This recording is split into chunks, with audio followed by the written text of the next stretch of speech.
मैं ये भी बात अर्ज करूँ, वहाँ आका अलैहिस्सलाम की बारगाह में हाज़िरी का शर्फ हासिल हुआ, तो बस जाहिर है वहाँ पर हाजिर होने का जो एक चाहत या तमन्ना होती है, हर किसी को होती है। यूं ख्याल पैदा हुआ और कुछ अरसे से ना, वो कहते हैं ना, ख्वाब में मुझको आका के दर से हाजिरी के इशारे हुए हैं।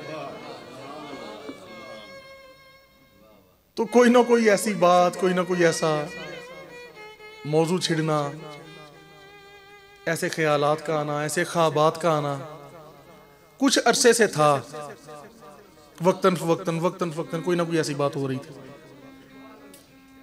बल्कि एक दिन मेरी आंख खुली, सो के मैं उठा तो ख्वाब में खैर वहीं के नज़ारे चल रहे थे, आका की गलियों में इधर उधर फिर, कभी रो कभी हंस, कभी कहीं बैठे कभी कहीं बैठे। तो जब मेरी आंख खुली तो मेरे ज़बान पे ये शेर जारी था, बिल्कुल नींद में। तो मेरी आंखें खुली तो मैं ये साथ पढ़ रहा था, दूर होने को है अब ये दूरी, उनकी चौखट पे होगी हुजूरी, ख्वाब में मुझको आका के दर से हाज़िरी के इशारे हुए हैं, ख्वाब में हाज़िरी के इशारे हुए हैं। एक दिन मैंने फिर तहूर भाई को पूछा, मैंने कहा भाई आप जाएंगे हाज़िरी देने, या फिर मैंने कहा चलो ताहिर चला जाए। इन्होंने कहा जी पहले ताहिर चला जाए। अच्छा ये भी है कोई ऑप्शन मिले, भाई आपने जाना है, उसने तो बंदा कहता जी पहले मैं चला जाता, वैसे भी मैं बड़ा हूं, वो तो बाद में भी चला जाएगा। इन्होंने कहा जी पहले वो चले जाए बस। तो मैंने इनको पूछा तो इनका चेहरा खुशी से फौरन लाल हो गया, कहते हाँ हाँ जी ठीक है जी मैं चलूंगा। अच्छा फिर हुआ ये कि मेरे जहन में ना मुख्तलिफ ख्यालात आते थे, तो मैं ये सोचता था कि यार वो बारगाह इतनी बड़ी है, सबसे बड़ी बारगाह, इतनी बड़ी क्या, सबसे बड़ी बारगाह है, तो वहां पे कैसे मैं हाजिर होऊंगा, मैं वहां का तो अदब ही नहीं हो पाएगा। तो थोड़ा सा ना एक डर सा थोड़ा ज्यादा गालिब हो गया। मैंने कहा भी मैंने नहीं जाना वहां, वो तो इतनी बड़ी बारगाह, सबसे बड़ी बारगाह है। उतनी देर में इन्होंने, अच्छा मेरा पासपोर्ट भी किसी और ने, पीर भाई ने बनवाया था, बड़े अच्छे पीर भाई, उनका इंतकाल हो गया,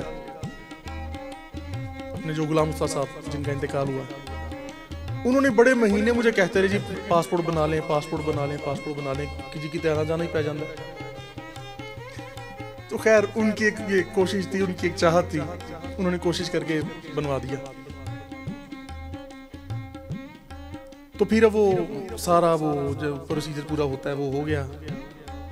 इधर अरब शरीफ जैसे उम्रे का वो होता है जी, जाना है आना है, लेकिन मैंने कहा भाई मैंने जाना है या नहीं मेरा पता नहीं, आप लोग हो आओ। अब ये कहें जी हम तो आपकी वजह से जा रहे थे, कि आप जा रहे हैं तो इसलिए जाना है। मैंने कहा नहीं यार आप हो आओ, सबका घर है, अपना अपना एक अलग मामला है। तो मुझे थोड़ा सा डर लगने लग गया, मैंने कहा नहीं यार वहां जाया नहीं जाना। तो बहरहाल मैंने कहा जी मैंने नहीं जाना। तब तक टिकट भी आ गई, सब कुछ हो गया। मैंने कहा मैंने नहीं जाना, फिर क्या हुआ टिकट आ गई तो ये कोई मजबूरी थोड़ी है कि अगर टिकट आ गई है या सारा कागजात वो पूरे हो गए हैं तो फिर जरूरी फर्ज थोड़ी है फिर भी जाना, या कोई गुनाह मिलेगा कि टिकट आ गई थी फिर गया क्यों नहीं था। मैंने कहा जी बहरहाल मैंने नहीं जाना। अब सोमवार वाले दिन, पीर वाले दिन की टिकट थी, और जुमेरात यानी 5 दिन पहले तक मेरा इरादा नहीं था।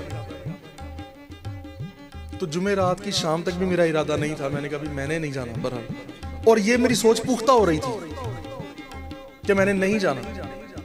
फिर न जाने क्या कर्म हुआ, जो भी कर्म हुआ,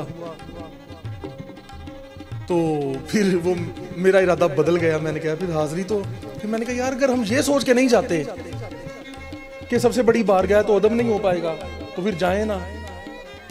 ये बात तो अपनी जगह है, पर अगर चले जाएं, वहां पे हाजिर हो जाएं, तो ये शर्फ भी तो कितना बड़ा है। लेकिन शर्फ तो तभी ना जब थोड़ा अदब हो। तो फिर साथ ये सोचों का चलना कि यार इतनी गुनाहगारी, इतनी गुनाहगारी, इतनी गुनाहगारी। एक होता है बस गुनाहगार सा होना, वो तो हर बंदा कहता है जी हम गुनाहगार हैं, हम गुनाहगार हैं। लेकिन चलो मैं आपको अपने गुनाह तो नहीं बताने, ज़ाहिर है वो भी मना है कि अपनी बातें दूसरों के सामने ना बताओ। लेकिन मुझे जब ये ख्याल बढ़ता गया, मैंने कहा यार इतने बेशुमार और बड़े बड़े, न जाने कौन कौन से, मुझे तो पता भी नहीं कि कितने मैंने गुनाह किए होंगे, और नाफरमानियाँ और गफलतें, हर वक्त का ज़ाया करना, हर चीज़ उसमें आ गई, ज़ाहिरी भी रूहानी भी, हर लिहाज से। तो मैंने कहा यार मैं कैसे जाऊंगा, मुश्किल बहुत मुझे लगा। फिर वो मेरे जहन में अचानक एक जहनी वो बात चल रही थी ना, दिमाग में घूम रही थी। तो भाई जाहिर है जैसे सवाल होता है वैसे ही जवाब भी आ जाता है। अब अचानक मेरे जहन में वो आयत करीमा का तर्जमा आया कि जब तुम अपनी जानों पे जुल्म कर बैठो। अच्छा जुल्म पता क्यों है? यहां अल्लाह ने ये नहीं फरमाया जब तुम गुनाह कर बैठो। गुनाह हो जाते हैं, हर इंसान से गुनाह हो सकता है या हो जाता है, लेकिन जुल्म ऐसी चीज है, ऐसा गुनाह जिसकी माफी ना हो, उसे कहते हैं कि जुल्म कर बैठना, कि ये समझना कि अब हम माफी के काबिल नहीं है। तो जब तुम अपनी जानों पे जुल्म कर बैठो तो फिर मेरे नबी के पास आ जाओ।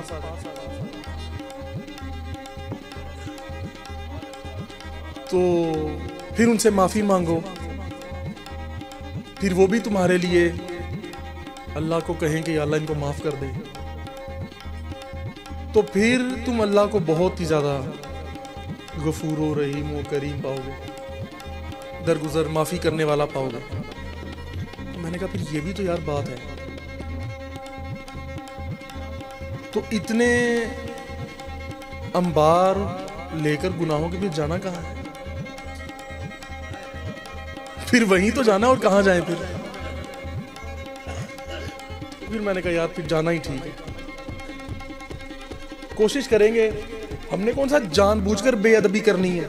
हाँ, हमसे अदब नहीं होना, अदब होना नहीं ये अलग बात है, लेकिन जान के बेअदबी करना और बात है, अपनी तरफ से अदब की कोशिश करना और बात है। मैंने कहा चलो यार अपनी तरफ से तो थोड़ा सा करेंगे, अपनी तरफ से जितना भी कर लेंगे वो थोड़ा सा ही होगा ना। तो मैंने कहा चलो यार फिर जाना ही ठीक है।